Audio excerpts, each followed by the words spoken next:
So I wanted to create a little bit of a longer form video about the Matrix because I feel like the TikTok that I made only kind of like breaches the surface of it, to be honest. However, I feel like my YouTube videos are running like a little bit too long, so we'll see. I'm trying to keep them like under 10 minutes, hopefully under 5 minutes, but I don't think that's going to be possible. If this is the first time that you're hearing about the Matrix from, a metaphysical perspective, I do feel like in general it's a little bit of an ambiguous term. I feel like most people are familiar with it through the movie The Matrix. I'm actually kind of interested in diving deeper into that movie because I do feel like there are accurate things about it. But in terms of a Matrix reality being like inherently negative, where people are used as these like succubus forms of energy, is in my opinion not correct. In general, the Matrix is not scary because, well, we're already living in it, and although, I guess that's technically relative. If you think that it's scary, then it is, but it's up to every person to decide that. In general, I genuinely feel that this is not a punishment. This is not, we're not being used as a form of torture or to aid and assist in anybody else's energetic source, except for maybe like the collective at large, but I think that's like more into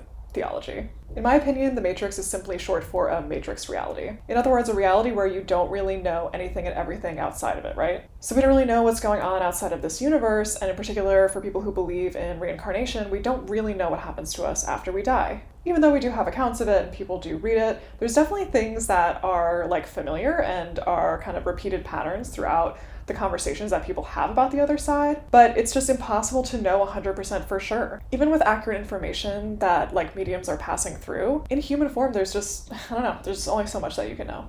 A matrix reality can really be a like high-level overarching concept and theme. Personally, I believe that even if you don't believe in life after death, you're still in a matrix reality. You only know life through your perception value. You don't know how this person thinks, how that person thinks, anybody else except for you. And people think very differently. Even in this world, there are things that are going on behind the scenes that we're not aware of. So therefore, literally, we are all in a matrix reality. So I want to talk about the two main forces of this reality. On one hand, we have the matrix, and on another hand, we have consciousness. Essentially, the matrix is physical. It's all of the items and objects in our life. It's really anything that does not have energy or is not alive. It will essentially remain here after we die.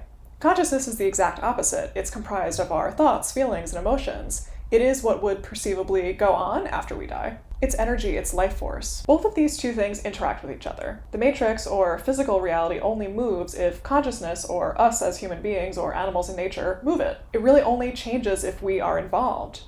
Even items and objects can become weathered by nature, which is still consciousness because it's energy, it is alive. It's just not personified. Here's a quick example of how these two things interact with each other. Say, for example, I wake up in the morning and I notice that my cat has knocked over a vase in the middle of the night. I have this reaction to it, which is a thought. Perhaps it's accompanied by a feeling or emotion, but it is consciousness. It's conscious thought. However, the vase itself is part of the matrix. It is physical reality. So my consciousness is elicited by this physical reality. The act of me cleaning it up is kind of like a combination of the two, but the new clean floor that I have is absolutely physical reality. Maybe after this experience, another thought or feeling and emotion is elicited. I may have the thought or the action that I am no longer going to get vases. Essentially, matrix and consciousness are constantly in this like ping-pong energetic trajectory all the time. We are seeing something which is eliciting a reaction and back and forth and back and forth. As people, we can absolutely get too siloed on one end or the other. People who are too deep in physical reality may have lack of vision, lack of purpose, lack of spirituality, creativity, etc.,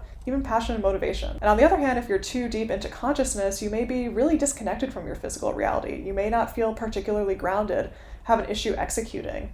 You could potentially even have issues with like finance or money, etc. Ideally, there is a balance of both.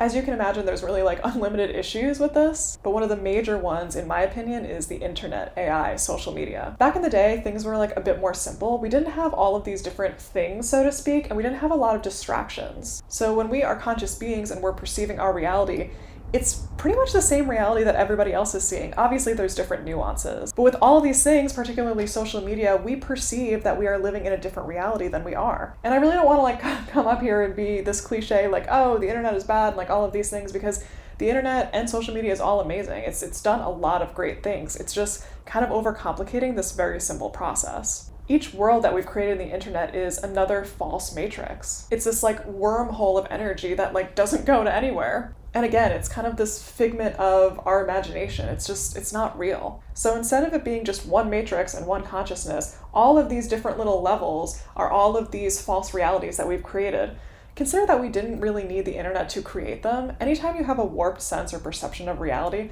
perhaps it's from peer pressure or other people's thoughts or emotions or preconceived, conditioning, whatever it may be, these are all different false realities. And they're distracting us from this very clear back and forth energy, which makes it super easy to go throughout our everyday life. And again, don't get me wrong, the internet has made things a lot easier in a lot of different ways, just this one is a little bit more complicated. What I find kind of ironic and interesting is that the Matrix kind of acts like AI. When I ask to visualize and see the Matrix, I quite literally get different numbers, like running back and forth. My hypothesis is that without consciousness, the Matrix would be stagnant. It would just be the exact same loop of numbers over and over and over again. And to me, I perceive them as zeros and ones. However, I'm sure maybe there's like twos and threes added in there as well. Maybe not, I don't know. But since items don't move, they're essentially on like the same pattern or the same loop, right? We as people, we have our own wavelength, which is life. But an item and object, it's just kind of like flatlined. It's just looped over and over again. However, I find that the difference in numbers is when consciousness or we as people interact with this physical reality or this matrix. That's why these numbers are moving. It's not moving on its own. And again, this makes the internet interjection into this process even more confusing, because it really does feel like reality. This is why overall it's just like super important to remain grounded, remain a clear energetic channel yourself, really align to your intuition and release any old negative stagnant energy. All of these things are ultimately energetic distractions, which prevents you from seeing true reality or just truth in general. There's a lot of people who talk about like getting outside of the matrix with like cheat codes and whatever, and I do genuinely feel that you can do that, and it actually is a good thing to do that, right? Like you don't want to be so bogged down with reality, because I think when you're in that zone, you feel like nothing can change, right? Because you're just like so deep into what currently exists that you can't really think or see beyond it. And are there technically codes to like get outside of it? I mean, I guess hypothetically, if the matrix is code, but I feel like you don't necessarily, there's no like cheating way to do it, in my opinion, or at least to sustain it for a long enough period of time to make it super effective. Really, in my opinion, the only way to do that is to get really, really involved in consciousness, to do meditation, astral projecting, channeling in general. These are ways to like really get out of the matrix. I wouldn't be like super concerned with like a fast, easy, quick fix.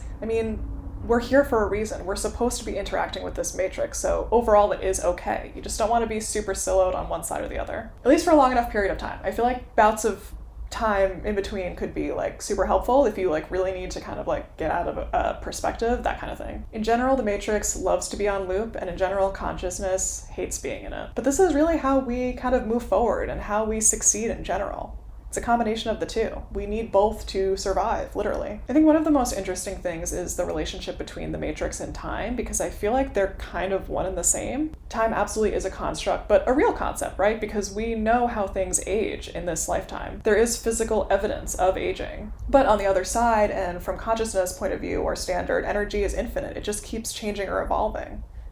There's no start and end. I mean, there is, but it's more so in a life cycle type of thing. As a result, you can kind of perceive the matrix as time, and how to further get outside of the matrix is to experience things which are timeless. What makes you feel like time doesn't exist? Is it pursuing a hobby that you really get in the zone with?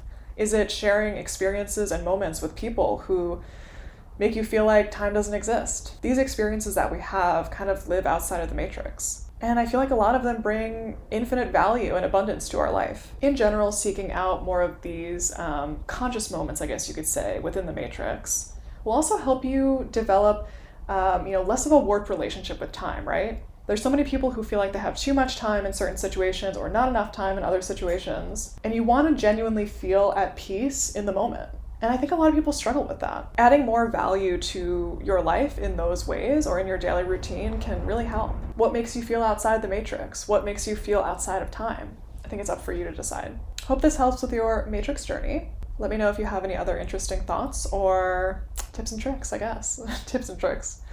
Kind of a weird thing to say. All right, bye.